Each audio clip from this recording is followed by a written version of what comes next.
Please welcome out of the Imus Morning program from Washington, D.C., Congressman Issa. Good morning, Congressman Issa. Good morning, Don. And I know I've been back too often when he says, well, he could come, he could not come, he could stay, he could go, I don't care. So nice to see you, sort of. Well, I didn't say I didn't care. I just said, did I say that? Yeah. You said either way is okay with you. Well, it was. I'll tell you why. It has nothing to do with you. I like you. But the news is also depressing. And I always think you guys are jerking our chain anyway, so I don't know. No, let's start with the debt ceiling negotiations. I mean, I don't think there's anybody on the planet, at least in this country, who doesn't think y'all are going to reach some kind of deal like they do in these labor negotiations. Every time the doormen go on strike in Manhattan, then you have to sign up to agree to, carry people's luggage or whatever, and that never happens. So, but where are we with the negotiations? Well, it's probably more like a garbage strike in New York, but the similarity is this. This is a self-inflicted wound by your government. President Obama said he won't sign a short-term increase. The fact is he signed a funding through September months ago. So the truth is we don't have to have an August 2nd deadline. We've actually agreed to what the funding is for the government through the end of September. The big question here in Washington, at least as one Republican, is, are we serious about cutting spending this year? Because all the rest, there are all kinds of pejoratives, but it's just crap. It's absolute crap to think that promises over 10 years mean anything. The only thing the American people can count on is, have we agreed to spend less money this year, period? And that's a negotiation that's going on. The president would like to have tax increases this year, spending out 12 years. We would like to have spending cuts this year, and quite frankly, no tax increases, because tax increases always happen, spending usually doesn't. And spending cuts usually don't. What's all this talk about Moody's downgrading our rating? Oh, look, the fact is, if we can't get rid of a $1.4, $1.6 trillion deficit year after year after year, they should. I mean, at what point do you downgrade somebody who's losing money?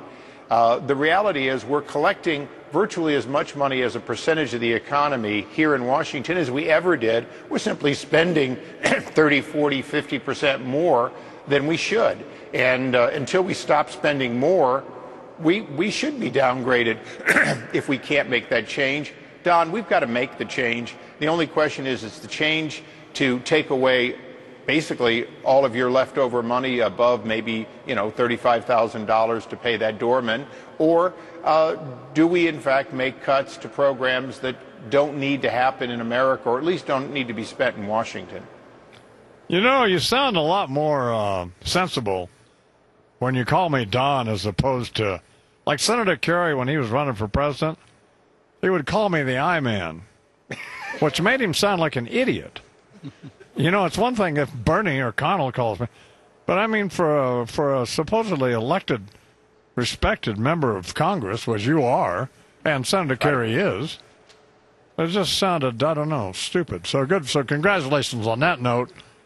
And whatever else you said, I wasn't paying all that close attention, except that, isn't there, you're in the House Oversight Committee, right? Yes, sir. Well, there's some rumor. Bernard was trying to explain to me some various questions to ask you, trying to get me to get interested in this conversation because, again, nothing to do with you. It's just that I just think we're all getting our chain jerked. But he said that there was some suspicion that Moody's was in cahoots with Obama and had met with the Tea Party people and trying to scare everybody to death. And what do you know about all that? You can find a conspiracy before or after 10 a.m. in Washington any day of the week. But the reality is that these rating agencies have no idea how to rate a $17 trillion economy like the United States. They have no idea how to rate the debt worthiness of a $14 trillion debt like the United States. So it's not something you can really quantify. Don, the reality is, if America can, in fact, pay its bills, it's AAA. And if we can't pay our bills, then it doesn't matter what rating they give us. Right now, we can pay our bills, but we're heading toward the kind of spending and debt to where someday we wouldn't be able to pay our bills, and that's what's got to change. I don't know. I get to thinking about calling me Don is a little familiar. I mean, I don't know you all that well. Okay. How about I can go to the I-Man in a heartbeat. Oh, okay.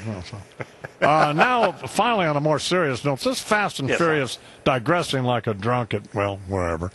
This Fast and Furious gun-running sting that's ensnared Eric Holder in a mess here may force him to resign. Is that all accurate, or? I'm afraid it is.